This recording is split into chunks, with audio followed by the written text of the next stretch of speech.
Hola amigos, ¿cómo están? Les doy la bienvenida a una nueva edición de Sucedió en el Perú. El programa que veremos a continuación trata sobre el indigenismo.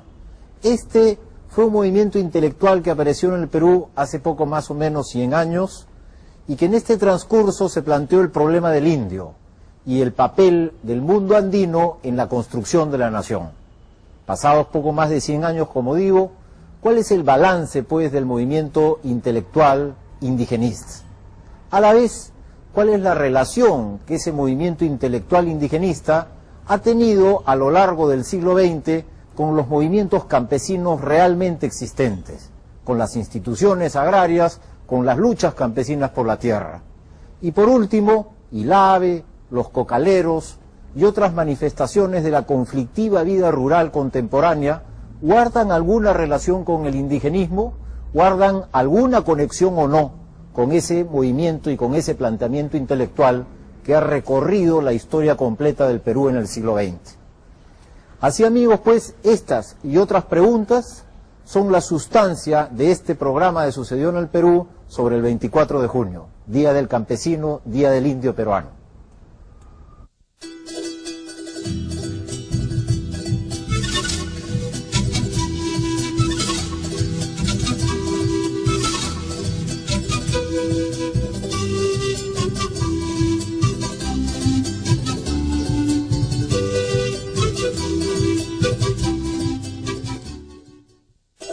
Al finalizar el siglo XIX, los indios aparecieron súbitamente frente a la intelectualidad peruana.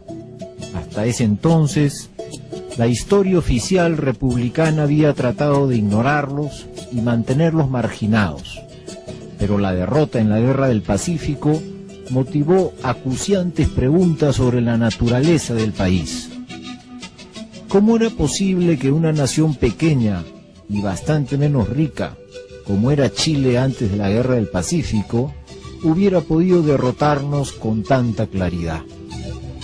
Esa pregunta era lacerante porque permitía desnudar las debilidades del Perú como nación. Manuel González Prada al respecto sostuvo que el problema del Perú era que no se basaba en los indios, que eran al fin y al cabo quienes lo habían defendido, sino que pretendía fundarse en la minoría blanca y criolla, que lejos de mirar al interior como el origen y el destino de la nación peruana, miraba a Europa como paradigma. En ese sentido, González Prada fue el primer indigenista porque planteó con claridad la idea que los indios constituyen la raíz de la nacionalidad peruana. Creo que vale la pena traer a colación el título del libro de Efraín Cristal, ¿no?, que trata sobre el indigenismo y se llama Una visión urbana de los Andes, ¿no? Entonces, es cierto que son intelectuales criollos o mestizos, provincianos muchos de ellos, pero mestizos, los que hablan desde fuera, los que pretenden lo que Andrés Guerrero llama una representación ventrílocua.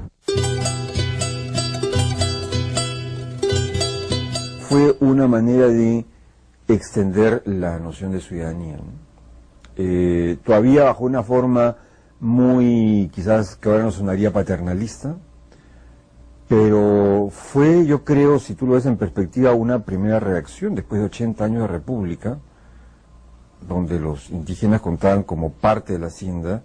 Sí, bueno, hay que hacer algo con esta gente. Entonces, un primer intento de crear un grado de ciudadanía efectivamente republicana, ¿no? En ese mismo periodo, últimos años del siglo XIX, la escritora cusqueña Clorinda Mato redactó una de las primeras novelas peruanas, titulada Ave sin nido, donde se halla una protesta radical contra la condición del indio, acompañada por una propuesta estética de novela social.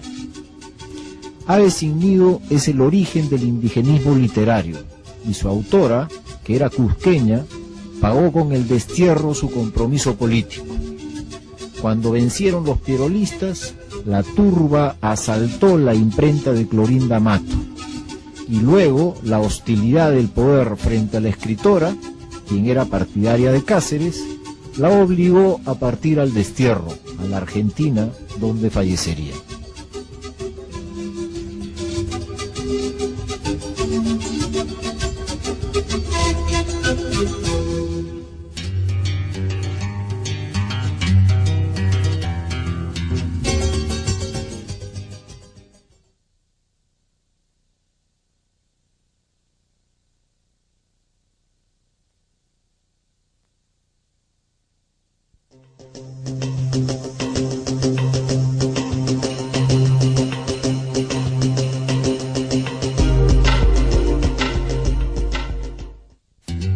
Durante las 2 primeras décadas del siglo XX, el indigenismo en el Perú halló una serie de caminos, fundamentalmente a través de la educación, que se suponía redimiría al indio de la abyecta situación a la que el régimen de Hacienda lo había condenado.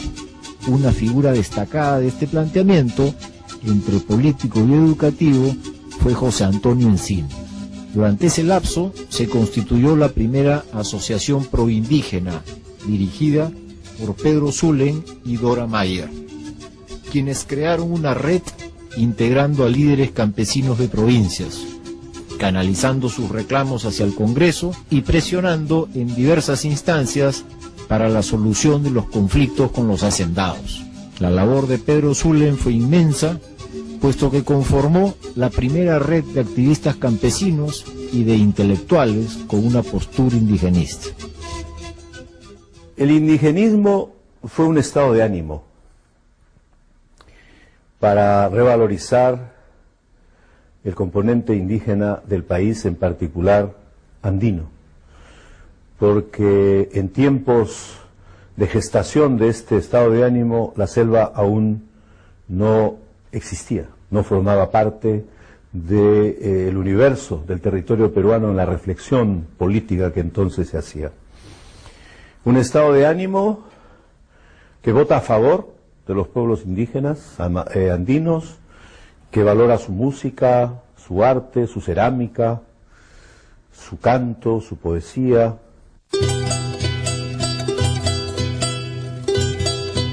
De algún modo trata de establecer una vinculación directa entre el presente del pueblo quechua y el pasado grandioso de la civilización inca. Este indigenismo fue gestado por personas del mundo, sobre todo intelectual, de capas medias, urbanas, limeñas y de provincias, pero no tuvo personas surgidas directamente de los pueblos indígenas como tales. Y puede decirse con toda razón que el indigenismo es un movimiento de personas desde fuera de los pueblos indígenas, acercándose naturalmente a ellos con muy buena voluntad y con mucho respeto y cariño, pero también con una gran dosis de paternalismo, porque el estado de ánimo del país era de considerar a los indios como menores de edad, como personas desvalidas, como niños. Al comenzar los años 1920, el indigenismo dio un gran salto adelante. Por un lado, incursionó en la plástica, gracias a la obra de José Sabogal y sus discípulos en la Escuela de Bellas Artes. Esta institución había sido fundada en 1919 y pronto fue evidente la influencia de Sabogal, quien a su vez había recibido una formación que integraba las lecciones provenientes de la Revolución Mexicana y del muralismo. Sabogal elaboró un planteamiento estético que recogía la tradición nacional. Sabogal hacía del indio su encarnación y lo proyectaba hacia el futuro, buscando dotarlo de un destino peruano. El indio de los pintores de Bellas Artes no fue un ser marginal, sino pretendió ser el ideal de lo peruano.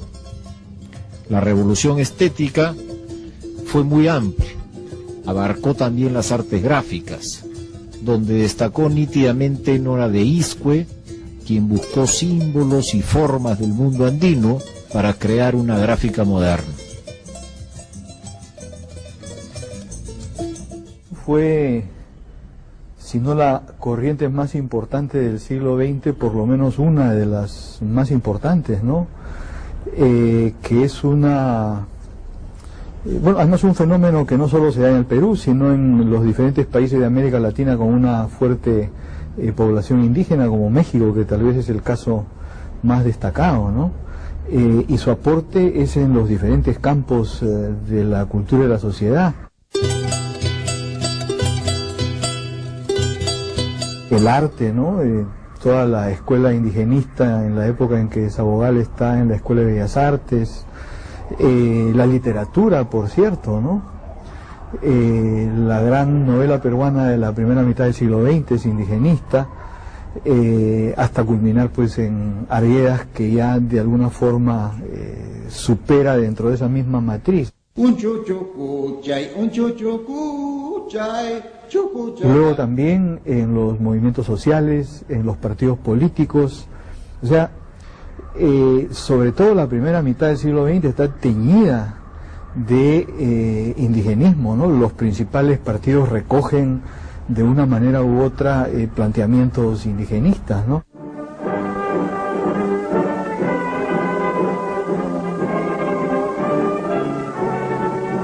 Y otra cosa que es muy importante es que es un movimiento que no solo se da en Lima, sino que se da en diferentes partes del país y que incluso tiene más fuerza en provincias, que llegan a establecerse ejes por fuera de Lima, ¿no? Por ejemplo, el auge del folclore en los años 30, 40, tiene una de sus principales expresiones en un eje Ayacucho-Cusco, con personas como Navarro del Águila, Efraín Morote Best.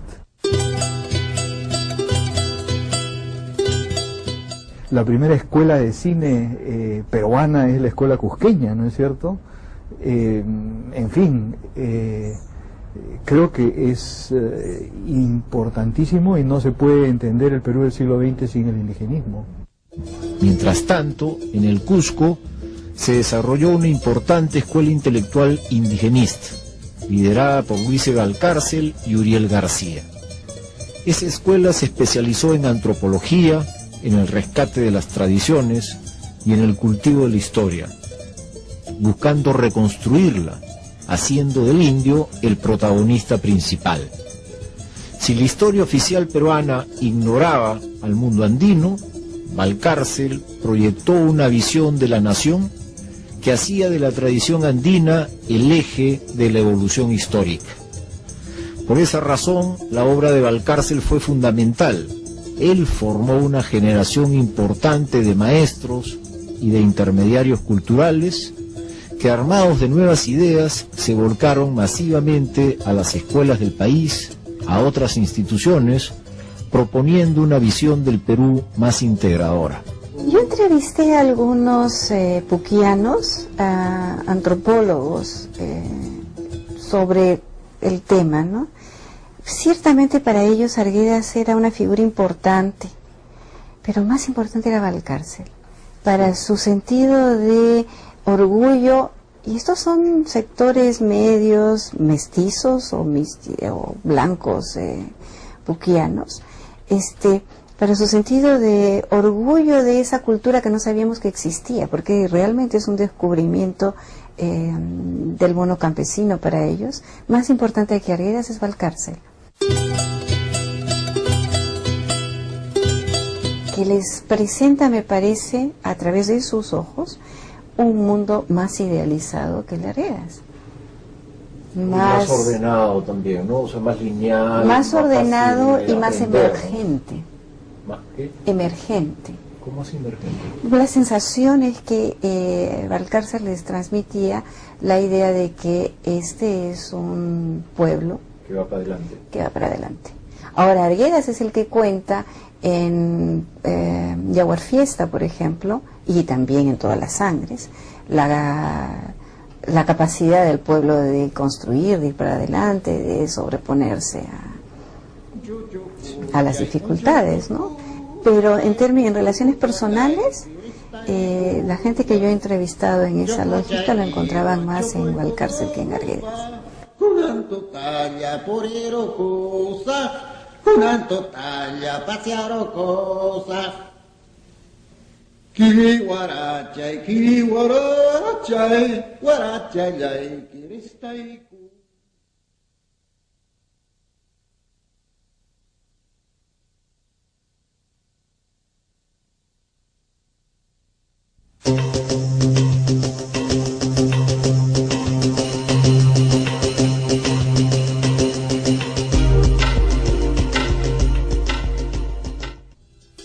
La Escuela Indigenista del Cusco abarcó un conjunto grande de fotógrafos, entre los cuales destacó Martín Chambi, en forma muy especial.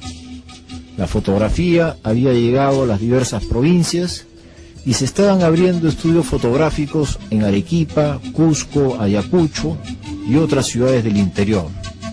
Los primeros fotógrafos transformaron la autopercepción de la gente al difundir la imagen y permitir conservar recuerdos visuales de un modo mucho más horizontal y democrático de lo que permitía la pintura y el retrato.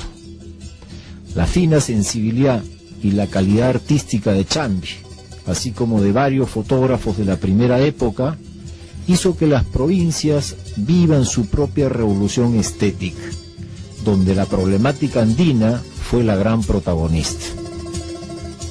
En el balance de esa larga etapa, que es de casi un siglo, pero de más o menos unos 70 años después de la guerra con Chile hasta los 50, 60, en el balance habría que decir que la influencia del indigenismo sobre los propios pueblos indígenas fue muy pequeña, muy pequeña. Tuvo un momento alto en tiempos de Mariátegui con la revista Mauta, los contactos que hubo entre Mariátegui y el grupo que lo acompañaba, un vínculo notable con Moisés Posadas, con gente del campo, que después se cortó y no volvió a recuperarse. Durante la década de 1920, también José Carlos Mariátegui fundó el Marxismo Nacional, buscando tender un puente al indigenismo. Mariátegui fue un pensador muy original y creativo, que nunca se amoldó a los cánones rígidos del marxismo soviético, sino que buscó vías propias para pensar el Perú y encontró que el indigenismo representaba una fuerza nacionalista indispensable. Por ello, Mariátegui abrió las páginas de su revista Mauta a una fértil colaboración de Valcárcel y su grupo, y la misma revista fue diagramada por Sabogal. Es más, la carátula del libro 7 ensayos de interpretación de la realidad peruana fue diseñada por la pintora indigenista Julia Codecido. En este libro fundamental para la historia del Perú, Mariátegui plantea que el problema del indio es el problema de la tierra. En lo fundamental, no sería un problema cultural, ni tampoco étnico, sino un asunto socioeconómico. Con lo cual no desconocía el aspecto cultural y étnico, sino que estaba priorizando la manera de hacer, de caracterizar la problemática de lo que en ese entonces, entre fines de la década del 20, eran, como él mismo dice, las 4/5 partes de la población del país. Y lo hacía en medio de una gran polémica. Gran parte de los indigenistas no conocía el quechua, por lo tanto estaban excluidos de toda posibilidad de escribir en quechua. Y las pocas personas que venían de una tradición propiamente andina y que conocían la lengua, tampoco tenían el interés en escribir en esa lengua porque pensaban que nadie leía la lengua y por lo tanto tenía poco sentido gastar y hacer un esfuerzo inútil en eso. La necesidad de escribir es tardía y aparece con una enorme fuerza en Ecuador. en principio y en Bolivia después, como consecuencia de la aparición de intelectuales indígenas, que no hay en el Perú. Por su parte, el partido aprista emergió con mucha fuerza de las elecciones de 1931 y se hizo especialmente sólido en el norte azucarero, habiéndose implantado sólidamente entre los sindicatos de trabajadores. De este modo, el eje de la reflexión y de la política aprista fue la costa y los temas que guardaban relación con la problemática del desarrollo del capitalismo. Pero ni las comunidades campesinas ni los problemas de la Sierra Sur fueron el centro del planteamiento del PAP. Están teñidos de este clima, ¿no?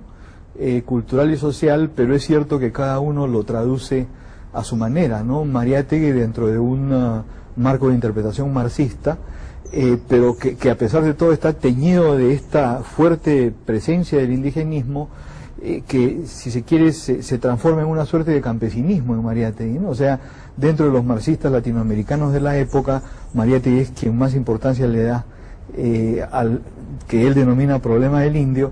Por cierto que lo trata y lo entiende como campesinado, pero creo que como que subyacente a eso está toda la preocupación indigenista por lo que en esa época se llamaba problema del indio. En el caso del APRA es mucho más en la forma, ¿no? Mucho más en el estilo, en el discurso, en la parafernalia, en el escenario, pero después de todo eso también es importante en política.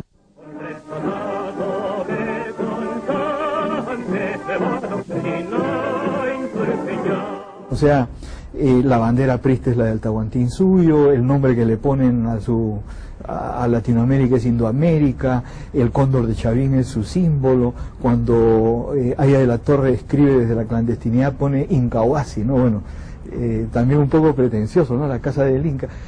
Son más que nada gestos retóricos, pero con gran efecto político también, ¿no?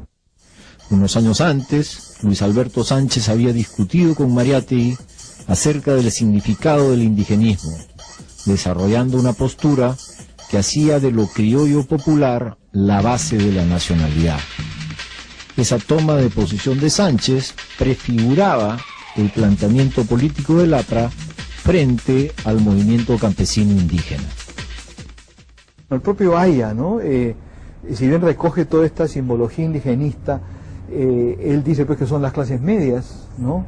Las que son la punta de lanza de este nuevo Estado antiimperialista que el APRA se propone construir, y que el campesinado, si bien es importante y numeroso, es como un niño, y los niños no pueden representarse a sí mismos, tienen que ser representados. En eso un parentesco fuerte con el marxismo más clásico, ¿no?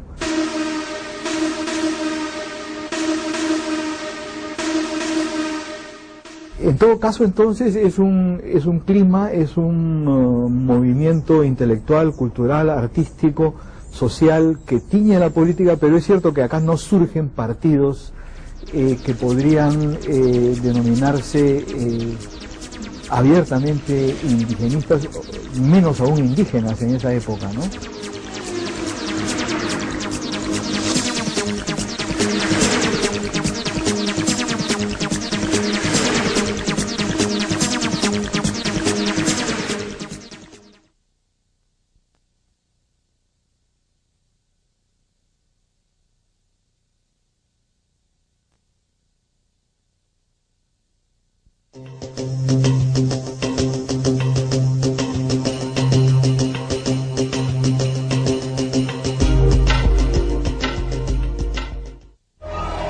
En 1947 se fundó la Confederación Campesina del Perú, dirigida por el líder agrario iqueño Hipólito Pérez.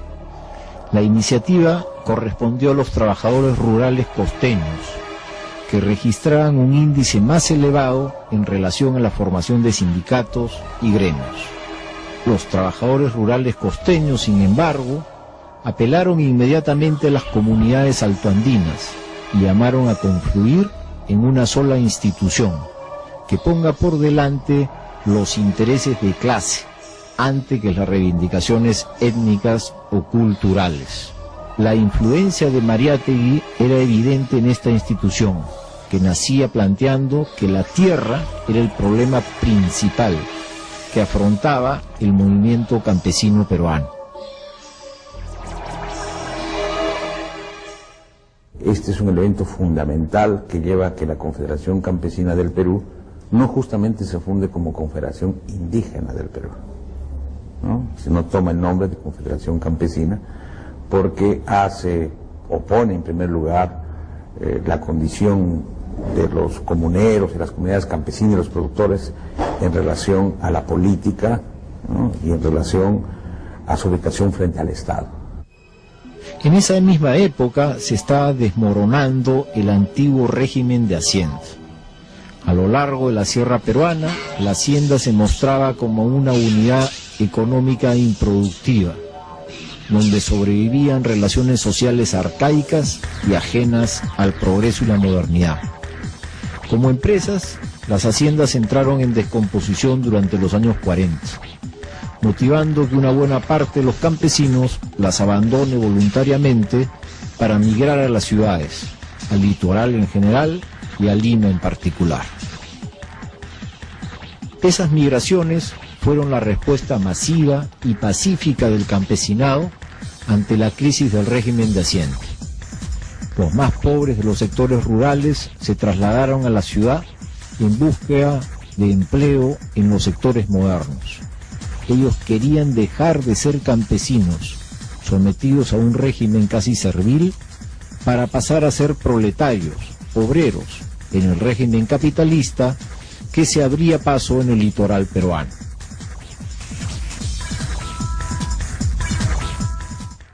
En el Perú, hablar de población indígena es hablar de población aymara hablante y quechua hablante por sobre todo. El quechua es de las lenguas prehispánicas la que tiene la comunidad de hablantes más amplia del continente, 8 millones de quechua hablantes. Y me parece extrañísimo que en ese contexto no se impulsara una literatura escrita en quechua, es decir, que no se reivindicara el quechua como idioma escrito.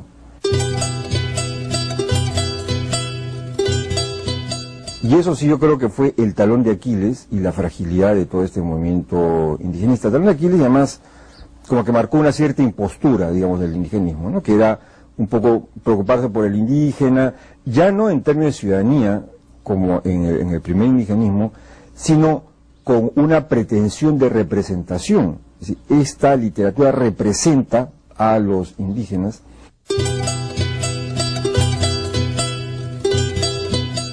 Y resulta que en un idioma que no era el que servía para la comunicación común y corriente. Arguedas, cuando escribe Catatá y ese conjunto de poemas, se da cuenta tardíamente de que había hecho una mala opción, que él pudo haber efectivamente intentado una escritura en quechua. Por otro lado, durante los años 50 comenzaron las luchas campesinas por la tierra, dando origen a un ciclo de levantamientos agrarios que terminó con el régimen de hacienda. Aunque se extendieron a lo largo y ancho del Perú, los movimientos campesinos más notables fueron en la Sierra Central y en el Cusco.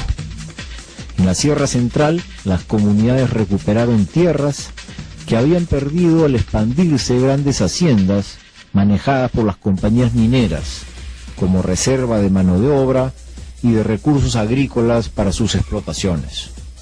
Ese levantamiento está narrado en las novelas de Manuel Escorza, y uno de los grandes protagonistas fue Genaro Ledesma. Al señalar Mariátegui de que el problema central de los indígenas o del indio es el problema de la tierra, la Confederación Campesina, sobre todo desde 1950 y fines de 50, organiza la gran lucha por la tierra. La Confederación Campesina puede darse el lujo de decir que ha sido una organización que ha jugado un rol importante en el cambio de la tenencia de la tierra. Yo creo que con la distribución de la tierra, si bien se ha afectado un problema de los niveles de producción y de mayores, lo cierto es que hay una redistribución de la riqueza, porque eso poco que se crea ahora se queda en manos del campesinado, antes se quedaba en manos del hacendado. El segundo protagonista de los movimientos campesinos de los años 60 fue Hugo Blanco. Él lideró la lucha de los arrendires del Valle de la Convención contra el régimen de Hacienda, que otorgaba parcelas a cambio de trabajo gratuito en el dominio del señor. La recuperación de tierras en el Cusco fue muy impactante, al grado que el gobierno detuvo a Hugo Blanco, pero aplicó una parte de sus ideas, haciendo del Valle de la Convención un experimento de reforma agraria avanzada. No es suficiente distribuir la tierra. Es un aspecto fundamental, que es lo que hacemos nosotros. Nosotros nos damos el orgullo de decir que en la región andina, junto con Bolivia, somos el único país que no tenemos latifundio, porque la tierra se encuentra en manos del pequeño productor o de los campesinos. Pero sería iluso también señalar de que con eso se resolvió el problema. ¿Ya? Obviamente, lo comenzamos a aprender desde los inicios, que la distribución de la tierra solo puede crecer la producción si está acompañada de políticas de otra índole que vienen desde el Estado y que vienen desde la construcción del mercado.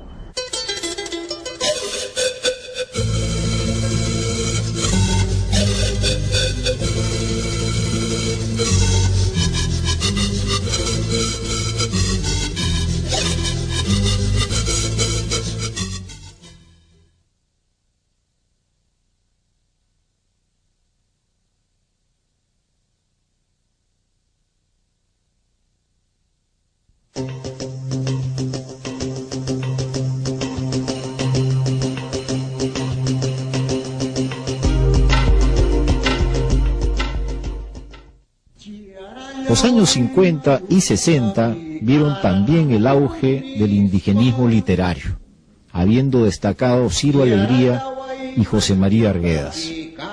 Ciro Alegría escribió algunas de las novelas que se incorporaron a la definición misma de la nacionalidad peruana. El título mismo de su libro más importante, El mundo es ancho y ajeno, constituyó un paradigma de un país que no se mostraba muy generoso con sus hijos.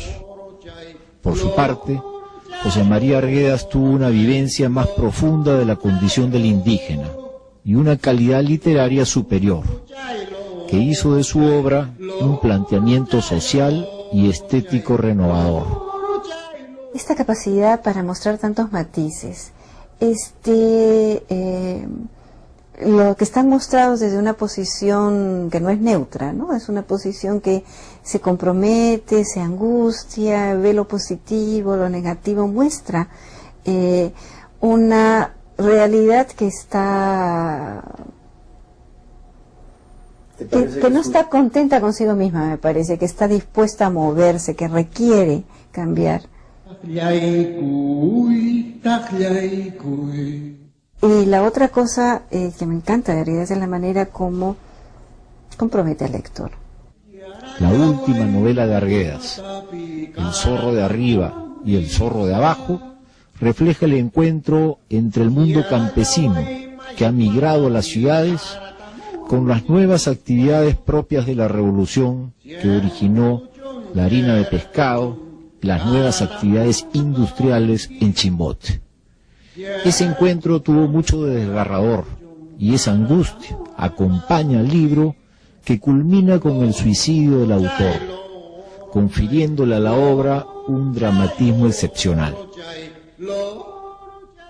No es complaciente con su lector, ¿no? No se trata de llevarlo de la mano en algo donde el lector no se va a sentir afectado, ninguna. Parece que en todas las novelas el lector termina teniendo que tomar una posición.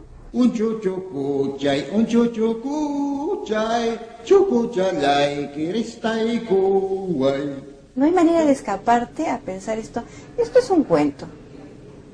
No puedes pensar en las obras de Arguedas, esto es un cuento, no tiene nada que, lo inventó, punto. Bueno, sí, lo inventó, lo reconstruyó, lo recreó, lo adornó, Es una creación suya, pero está hablando de su experiencia del país, de su posición, de no estar conformes con las situaciones de discriminación, ¿no? En la reforma agraria de Velasco, por su parte, fue promulgada el 24 de junio de 1979, expropiando las haciendas y repartiendo la tierra entre instituciones asociativas que la ley preveía. Esa ley de la reforma agraria fue muy radical y constituyó un esfuerzo de los militares por recuperar el tiempo perdido. Los militares pensaban que todos los países de América Latina habían emprendido hacía 30 años el camino del desarrollo capitalista, elevando el consumo interno, protegiendo el mercado nacional y fortaleciendo un sector manufacturero local que encontrara compradores y mercado dentro del país. Para lograr esa vía hacia el desarrollo era indispensable una reforma agraria, que creara precisamente esos consumidores que abastecieran a la ciudad y que compraran también sus productos.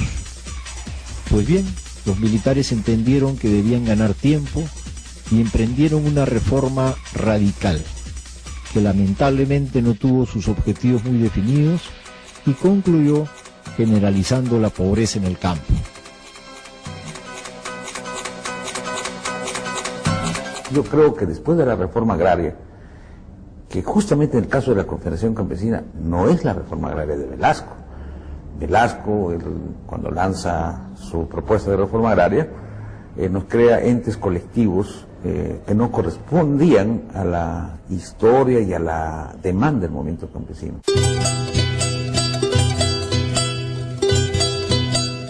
Y nosotros tomamos la decisión de hacer las tomas de tierras con el objetivo de que la tierra pase a manos de la comunidad campesina.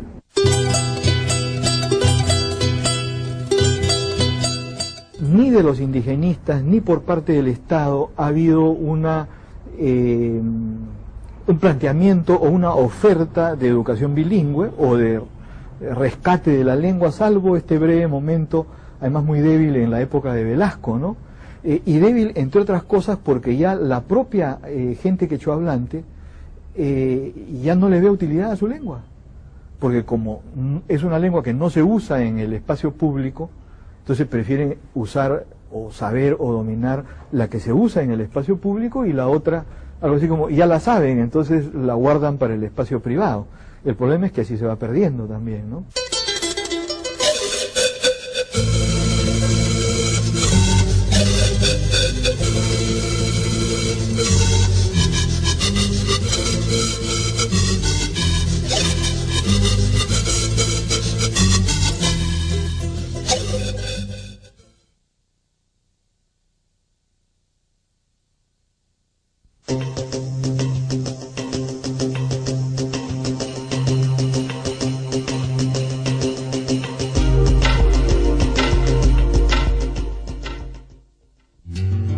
Por su parte, los movimientos campesinos peruanos no han levantado una plataforma de reivindicaciones indigenistas, entendiendo por ellas reivindicaciones nacionales propias, como sí han sido elaboradas por los movimientos indígenas en Ecuador y Bolivia. Los campesinos peruanos han orientado a la búsqueda de una ciudadanía plena, luchando por reivindicaciones económicas, por la tierra, por los precios y contra la marginación cultural, política y social.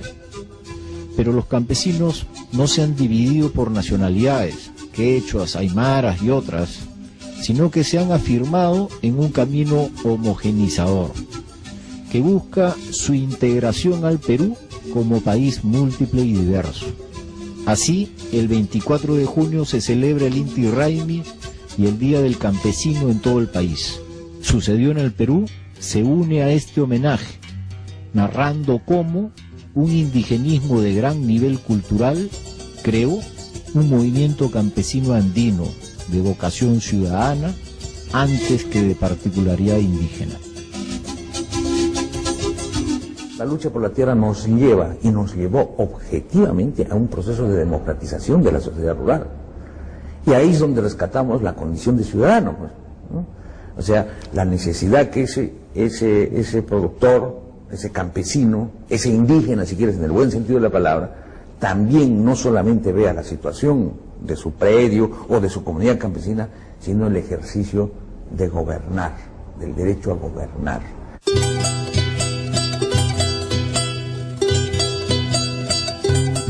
La lucha por la tierra te lleva a la lucha por ser ciudadano y a la lucha por gobernar tu espacio distrital, provincial, regional e incluso nacional.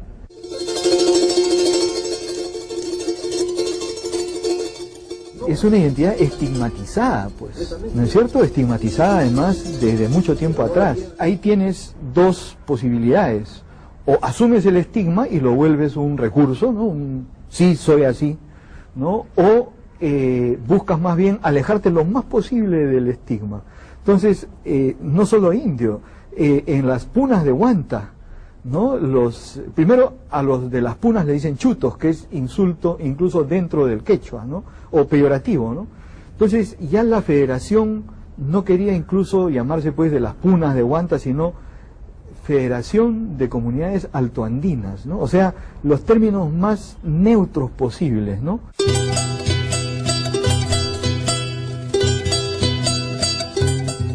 Pero eso no quiere decir que después no puedan recuperar por otro lado, ¿no? Entonces, o sale esto de somos quechuas o aymaras, no te dice somos indios, somos aymaras, o sale lo de Bolivia de pueblos originarios, ¿no? Entonces, no somos indios, somos los pueblos originarios. O en Ecuador asumen el estigma y dicen somos indios, somos indígenas.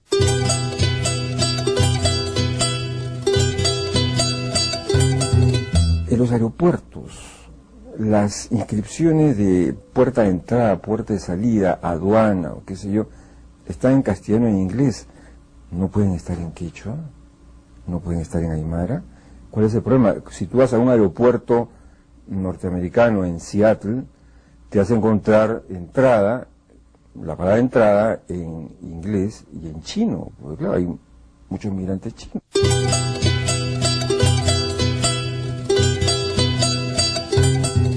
Yo, en todo el tiempo que tengo de ciudadano, y antes todavía, de más chico, no sé si tú, Tony, recordarás, pero tú recuerdas algún discurso del 28 de julio, ni siquiera en la época de Velasco, que terminara con, tipo el Papa, ¿no? Con 2 o 3 frases en quechua, o en aymara, o en lenguas amazónicas, para nada. Y es algo que se habla cotidianamente.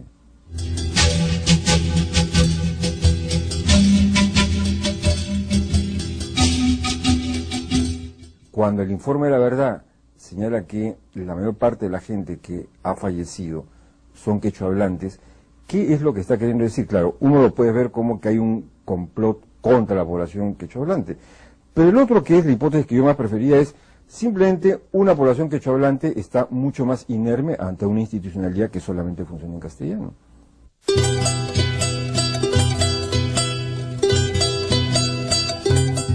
La gente migrante que llega a Lima tiene con Lima una relación casi esquizofrénica.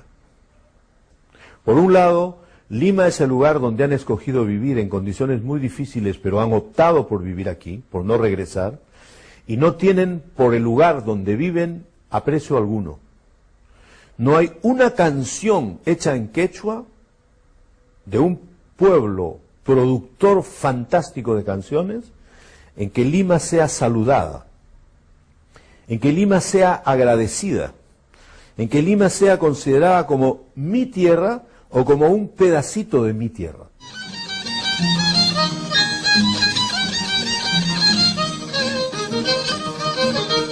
El odio que genera Lima en el resto del país sigue siendo notable. Cuando uno siente que ya casi está disminuyendo sustantivamente, vuelve a reaparecer con una intensidad que en el caso de Ilave es asombrosa, porque Ilave puede ser el desencadenamiento de una nueva forma de violencia en el Perú, que no es la violencia de Sendero, pero que se encarnará con el proceso larguísimo de periodos de violencia que han habido en el país y del que Sendero es el último momento.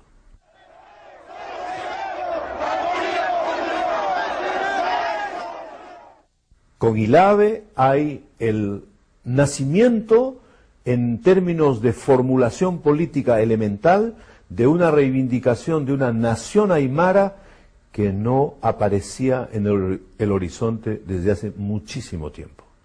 Cuando en los años 30 hubo, por efecto de Mariátegui y de la izquierda de la época, una sensibilidad en favor de estos objetivos políticos, no hubo una reacción indígena.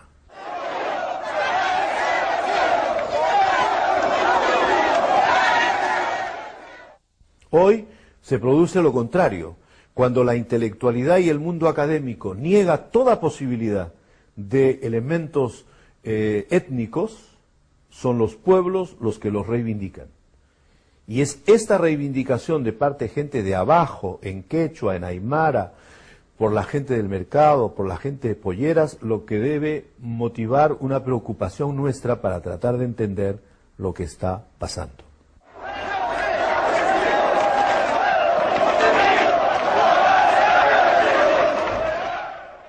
Yo usaba, tal vez con esto termino, un verso de Octavio Paz, que es bien interesante sobre cómo en la interacción es que se van creando los grupos. No es que nazcan como diferentes y después haya que unirlos, ¿no? Sino que es en la interacción de unos con otros que van surgiendo. El verso dice, el mundo nace cuando dos se besan. Y me parece muy interesante. O sea, tiene que haber dos para que haya realidad, digamos, ¿no? Entonces, no es que cada uno existía desde antes, sino como que se han ido creando identidades, y la cuestión es de esta interculturalidad es ver cómo se van entrelazando y reconociendo y no oprimiendo la una a la otra, ¿no?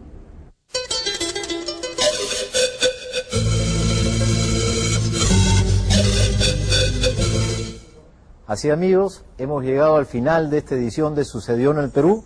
Yo les agradezco por su atención y conmigo será hasta la próxima semana. Muchas gracias.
son los que fundan el pensamiento político y